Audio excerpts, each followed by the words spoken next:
নমস্কার বন্ধুরা, আমি ঝুমা বলছি। তো আপনারা তো জানেনই যে পুরীতে আছি। পুরীতে আজকে আমাদের শেষ দিন, আজকে চতুর্থ দিন।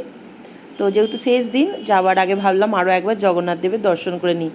এখন সকাল ভোর 5টা বাজে। আমি, আমার দিদি, আমার স্বামী, ভগ্নিপত গিয়েছিলাম, সবাই যায়নি, আর আমার ছেলে। তো আমার ছেলে বললো আমার ছেলেও যাবে। জগন্নাথ দর্শন করে এখানে এসেছি। এখানে তো আগের দিন সমুদ্রের পাড় থেকে মাছ কিনে খেয়েছিলাম। আজকে ভাবলাম তো চলুন, এখানে দেখলে ইলিশ মাছের দাম তুলনামূলকভাবে আমাদের কলকাতা বা ব্যাঙ্গালোর থেকে অনেকটা কম। এই 1 কেজি সাইজের ইলিশ মাছগুলো, যেগুলো 2200 টাকা 2600 টাকা করে কেজি নেয়, আমাদের ব্যাঙ্গালোর তো 2600 টাকা কেজি নেয়, তো এখানে 1400 টাকা কেজি দেখলাম। তো 1 কেজি সাইজের দুটো ইলিশ মাছ নিয়ে নিয়েছিলাম, আর 1 কেজি নিয়েছিলাম চিংড়ি মাছ। চিংড়ি মাছগুলোরও দাম কম। এখানে কিন্তু মাছ কিনে আবার মাছ কাটান করতে একটা কাটিয়ে দিতে পয়সা লাগে। তো ইলিশ মাছগুলো 2 কেজি নিয়েছিলাম, সেগুলো কেটে দিতে পয়সা নিয়েছে 60 টাকা। আর এই চিংড়ি মাছের সাইজগুলো দেখেছেন, এইগুলো নিয়েছে 380 টাকা করে কেজি। 1 কেজি নিয়েছিলাম। এইগুলো কিন্তু চিংড়ি মাছগুলো কেটে দেওয়ার জন্য 40 টাকা নিয়েছে।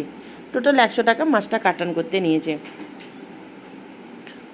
তো মাছটা নিয়ে গিয়ে রান্না করে রেখে চলে এসেছি, এখনও কেউ খায়নি।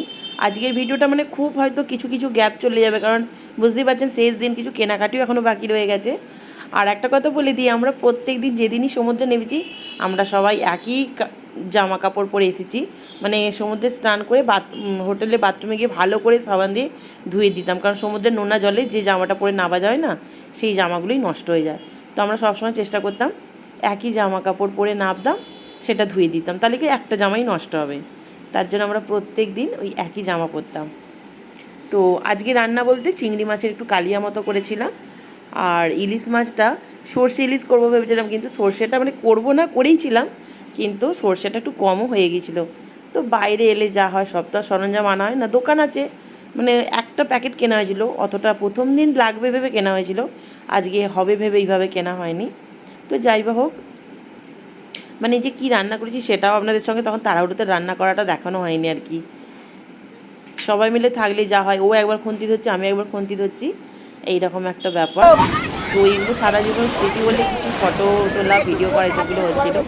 তো আমার স্বামীকে আবার বললাম যে জলের স্রোতটা যখন আসছে ভিউটা, তখন একবার বসে পাশাপাশি সেই সময় একটা ভিডিওটা নেওয়া যাক। তো সমুদ্রে স্নান করে খাওয়া দাওয়া করে কিছু কেনাকাটি করেছি, সেই সব কিচ্ছু ভিডিও করতে পারিনি।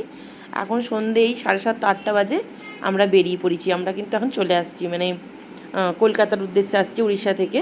আমাদের ট্রেন আছে 11:30, কিন্তু আজকে এখানে নাকি কোনো মন্ত্রী আসবে, যার জন্য রাস্তায় রোড অনেক ট্রাফিক হবে, তার জন্য নাকি আমরা আগেই চলে এসেছিলাম। তো আমাদের সেই সময় রাত্রে কোনো রকম আমরা খাওয়া দাওয়ার পর আবার বাড়িতে আলুর দম করা হয়েছিল, দিদি আলুর দমটা করেছিল, আর হোটেল থেকে রুটি নিয়ে নিয়েছিলাম। তো রাতের দিকে কেন ভিডিও করতে পারিনি, স্টেশনে করা যেত, কিন্তু আমাদের হয়েছিল কি, আমাদের বগি নাম্বার 5, বগি নাম্বার 11, বগি নাম্বার 9, এরকম আলাদা আলাদা বগিতে আলাদা আলাদা আরএসি সিট পড়েছিল, সেই জন্য আর এখান ওখান করে করতে পারিনি। এখন সকালবেলার সময় বুঝতেই পারছেন, আমরা মানে পরের দিন সকালবেলা আর কি, এটা আমাদের সকাল 8টার সময় ট্রেন মানে নেমে যাওয়ার কথা আমাদের আর এটা শালিমারে যাওয়ার কথা ছিল, কিন্তু শালিমার অবধি যায়নি ট্রেনটা। কিন্তু এখন আমরা ঢুকছি এটা সাঁতরাগাছি। এখন দুপুর 2টো 2:30 বাজে, এখন সাঁতরাগাছি স্টেশনে এই যে দাঁড়িয়ে আছি আমরা। মানে অনেক ট্রেন লেট ছিল, অনেক ট্রেন লেট ছিল। তো সাঁতরাগাছিতে এখন দাঁড়িয়ে আছি, আমরা ক্যাব বুক করছি, ক্যাবে করে বাড়ি চলে যাব। ক্যাব বুক করা হয়ে গেছে, আমরা বাড়ি ফিরছি। এখন ওই বিকেল ওই 3:30 4টে হবে, কারণ 2টো 2:30 দিকে ডিসিশান নিয়েছিলাম, একবার বলছিলাম গাড়িতে যাবো এরম করছিলাম। তো পরের দিনও এসে অনেক টায়ার্ড ছিলাম, কোনো ভিডিও করিনি। এটা তার পরের দিন সকালবেলা, মানে আগের দিন বিকালে এসেছি। আজকেও পুকুর থেকে, মানে দাদুর যে পুকুর ছিল, বাবা কাকাদের যে মাছ আসে, সেইখান থেকে আজকেও মাছ এসছে। আজকে মাছগুলো বেশ একটু সাদা সাদা দিয়েছে, আগের দিনে মাছগুলো বড্ড কালো দিয়েছিল।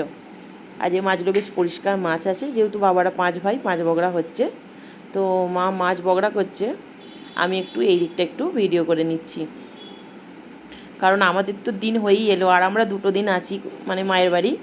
তো এখানটা একটু সকালবেলা সময়টা বেশ ভালো লাগে, গ্রামাঞ্চলের এগুলো বেশ ভালো লাগে। আর এই ছোট্ট পেঁপে গাছটায় কী সুন্দর পেঁপেটা হয়েছে পুকুর পাড়ে, কী ভালো লাগে দেখতে। থাক, হাত দেবো না, হাত দিলে বলে নাকি আবার ফল নষ্ট হয়ে যায়, তবে থাক। চলুন, আজকে এত জামা কাপড় জমেছে না কি বলবো।